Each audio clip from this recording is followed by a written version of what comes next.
Barboda, aka the Shogun of Goju. Some call me the Goju Dave. That's my boy BT, he always calls me that. But anyway, I'm here with Sifu Ben Hill.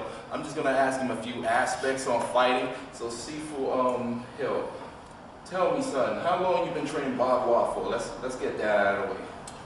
Okay, I started training Bagua when I was 12. In a month I'll be 50.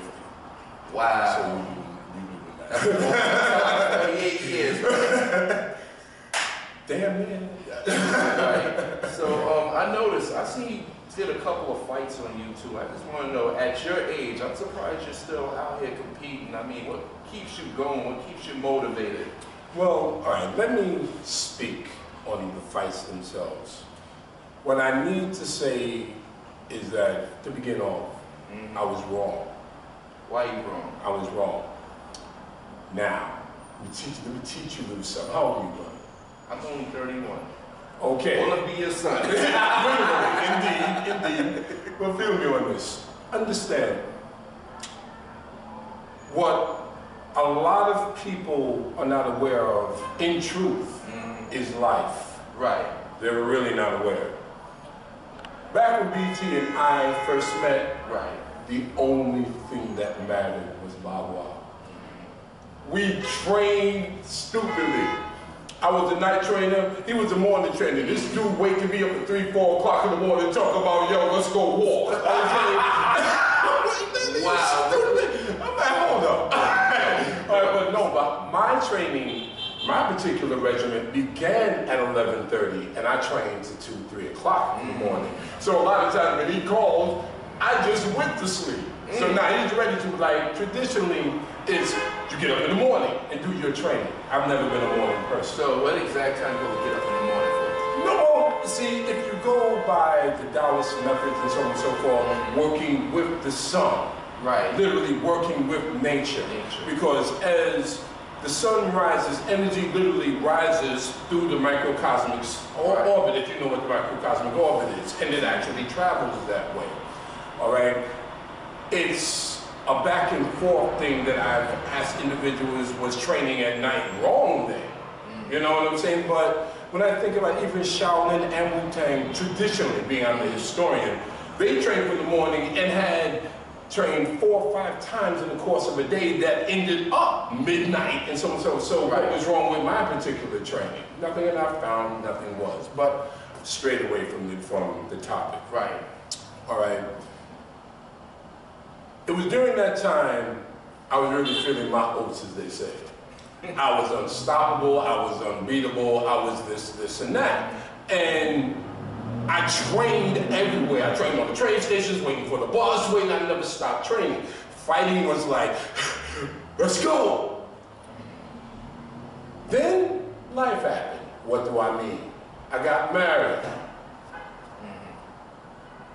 And I'm not trying to say that marriage is a bad thing, but do know who you're marrying. That's true. All right, but in most cases, many don't. They don't know who the individual is until a couple of years later when it's falling apart and they ended up in the courtroom. Right. When they walked that line, they thought they knew. They didn't know. They were in love with the idea of being in love. All right, but ultimately, what went down was that I forgot. You're not 20 anymore. You're not 25. The fights that you saw, these occurred when I'm like, what, the first one, I think I was 44, 45, and I hadn't, actually, I've been teaching, I'm beating up all my students, but it's not the same thing. It's not the same thing, and I had left New York. You have to understand something. There's an aggression with this city that keeps you aggressive. It keeps you aggressive. When you go and you've been a fighter, you could have been a Tyson, you could be Mayweather, Holyfield, it doesn't matter. You leave and go to Mayberry RFD for about 10 years, you're not going to be what you was. So you telling me you lost yourself somewhat? No, bro, I did. I did. I mean, come on. I mean, the evidence is there. I look and I see.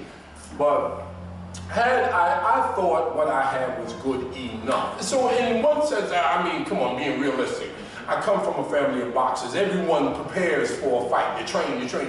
Right. Arrogance is a mother. So what you doing about that now? Now that we're in the present state of time.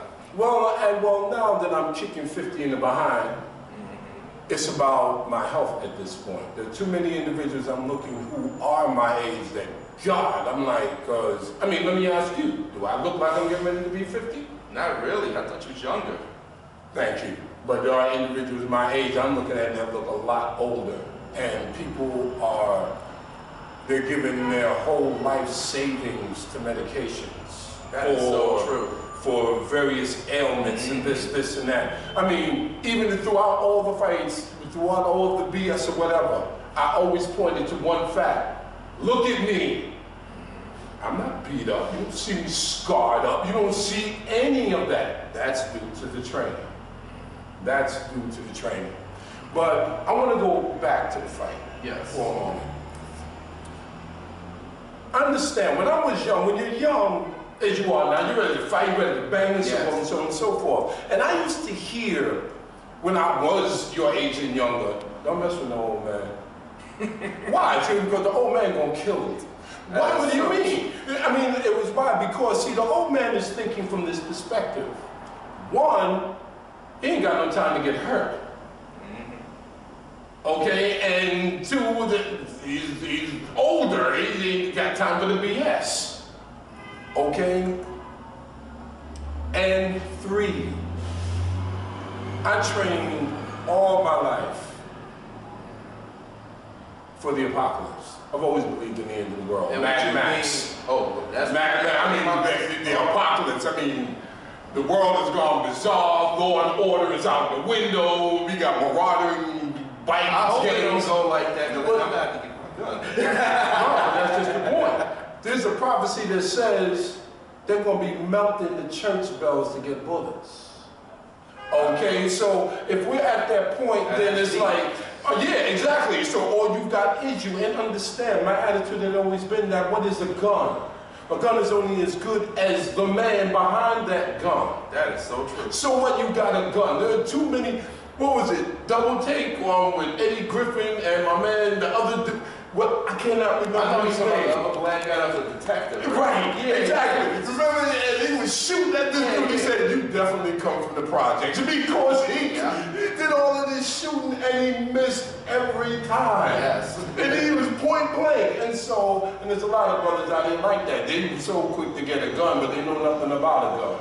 You want to fight, but you don't know how to fight. Now, still on the fight, I also learned something in those fights. I didn't want to fight. Let me explain. Bruh, when I was young, I wanted to fight. I reached the age that I no longer wanted to fight. There's a difference between taking a life and wanting to fight. That is so true. I've learned a long time ago the human body is extremely fragile. And what I train is not meant to hurt somebody and send you on your way. And so I'm in the ring fighting, and I don't have that kind of aggression. None of it, all the BS on the internet, rah, rah, rah, rah, rah, rah, rah. In real life, so what? I didn't feel like that, not really to any of my opponents. I didn't. So you'll see in one fight, if you notice, the first one, I'm giving him pounds. Every hit he got on, like, good shot. That was good, all right, let's go. Right. Good shot. You didn't see me really ever try. I'm doing, if you paid attention, I'm not doing anything. And the last one, brother, my system is Django Gap. And my particular method is that I'm a headhunter. I mean, not a headhunter, but a net seeker. Right. If you notice the last fight, that's exactly where I went. I just held the headlock. Nothing stopped me from getting to that neck. I can get to that neck whenever I want to. Right. What did I do with it? I held on because I was like, damn, I don't want to do this. That's when I realized that, wow, I am past that age. So what encouraged you to come into this ring right here? Just to fight, what's his name? Sifu Jesupton. No, that was the last fight. Again, the internet hype. Look, you know something, man? When we think we're grown, Right. we're not always grown. You get on the internet and we talking all this junk. We talking junk, and you get hype. Yo, fuck that. So you let the beef influence you. Yeah. To come out here and... Yeah. And I did. I can be honest. All of us have had instances of being immature and not acting in our own best interests. All right? And it wasn't even some of that because my attitude had always been Bagua. Gotta show Bagua. And then I realized I can't show Bagua. Not like that. Not like that. The best one, because I do use, my thing is chinna. I'm in there and breaking and all of this and that. My particular chinna, I'm Bagua. Brother BT has gotten it, he's into the strikes. He's the best example of our generation. He is, because he's the only one that was able to keep up. Me, Rudy, Ghazi, and a bunch of the other brothers, we weren't able to do that. So as it stands right now, BT is the best example of our generation. He's the baby of the bunch. He's the baby of the crew, but he's in top position. Because he's still training. And he's still going. See, there's a thing in the martial arts is that you don't reach your peak until you get around 50. You would think that you just got to be 25 or whatever. That's not so in the martial arts. You get middle-aged before you start really seeing something. And in him, you're seeing that right now. With me, back to what you asked earlier, it's about the health. I'm going to be training to be training. But ultimately, it's about health. Got to. I'm not going to be laid up getting $500 in prescriptions a month. And you see the way all of the way all of these, I've seen it. It's like, how much did you spend? $500 for my rheumatism, my arthritis. I have breathing problems. I also have emphysema. And then I can't. So at this point, you're 100% healthy. That you know of? Yeah, as far as I have no lingering anything. The only thing I want to get up is my cardio and so forth. Like I said, I'm working now. I'm not training. So, I do a little... So where do you find the time to train then? You got to make it. Understand, when I was young, there was no time either. All of us. None of us, we had to go to school. We had other things we were supposed to be about. It was nothing about doing the chores your moms and pops had you do. We made the time. We wanted it that bad. We trained under all conditions. Like I said, I was waiting at the bus. People are looking at me bizarre. I'm sitting up here holding a bear. I'm going through a form. I'm on the train station, walking around the steel poles. People like, I'm looking at them. How long would you do that for? Until the train came. And then kept going. And then on the train, working on trying to work on my foundation. I'm trying to see if I can root. I'm up here riding the train. Everybody else holding on. They looking at me acting like I'm surfing. These are the things that we did. We wanted it that bad, so we made it work. We put in that type of work. So what do you say to the generation now of Kung Fu, karate, all martial arts in general? What should they do now to get today's skill to that next level? To surpass the older guys right now? No, brother, I'm going to tell you right now. In terms of the point you just made, it doesn't exist. It doesn't. Because they're trying to supersede the so-called new sciences, sports science, and so forth and so forth. And they're like the MMA, and they're trying to say, this is so much better. Truth of the matter is, I don't know how anyone can make that statement when no one has actually done the training. How can you crap on talking about that old school stuff when no one has done it? To actually make a clear-cut comparison. If you're going to make a scientific evaluation of something, then you should have an honest representation of product A and product B. Don't sit up here and make a decision that this is crap because. No, and see, I'm mad at myself. You asked me where I'm at. I'm 50 now. If I could do a time machine and go back, because my thing is about these 100 days. You probably heard me scream, 100 days, 100 days, 100 days. No one has done it. Truth of the matter, it's supposed to be 2 years, but It's a modernization or a modification. Right. All right, that 100 days is significant. If someone would just go through that 100 days, I could prove a point. So much so. All right, yo, you've been training. You run 5 miles every day. You lift weights, you this and that. All I did was stand and walk a circle, hold my palms in certain positions for 100 days. I walked through you. That is the nature of the internal. But see, it's on hearsay. These are just words coming out my mouth. Because no one is training like that right now that I'm aware of. And I'm too old. Like I said, if I could get in the time machine and go back, that would be my goal. I forgot myself over these, like I said, trying to train students, so on and so forth. I should have been working me. It's true. The teacher is the student.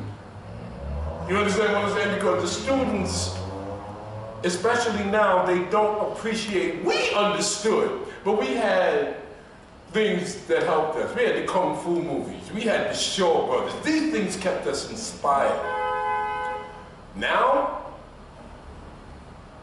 there's not much. You know what I'm saying? Teachers can be as bad as they want to be, but if you don't know about that teacher, or even anybody seeking that teacher, the teacher is the best kept secret. Like I said, we had the movies. The movies made us go looking for them. You know what I'm saying? It's not like that anymore. It's just not.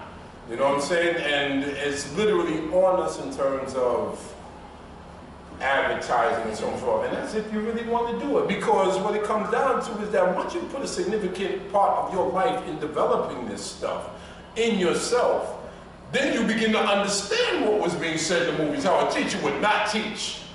He didn't want to waste his time. Didn't want to waste his time. And it's getting to the point, even for the money.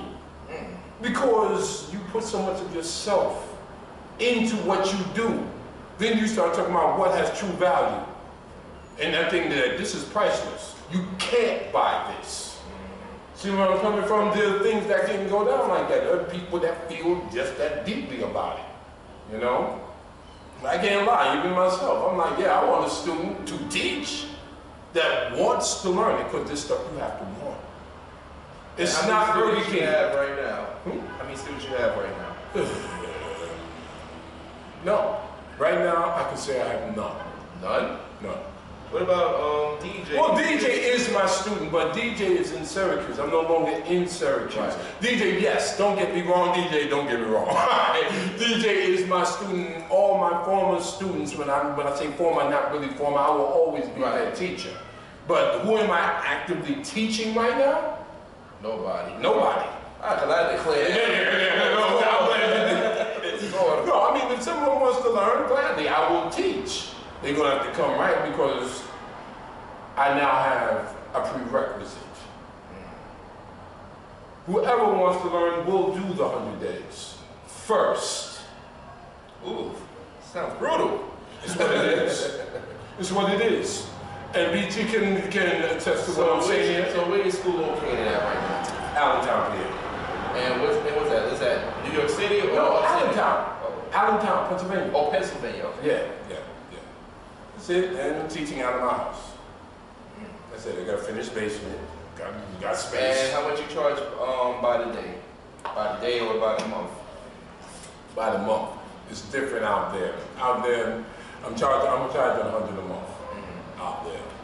Whereas back in New York, no. Definitely more, but out there it's quite different. Excuse me. It's 100 a month. All right. There you go, guys. We just spoke to Sifu Ben Hill. He just gave us a nice little insight of what Kung Fu is, the fighting aspect, and the philosophical stuff. But anyway, guys, stay tuned and watch. All right. Peace.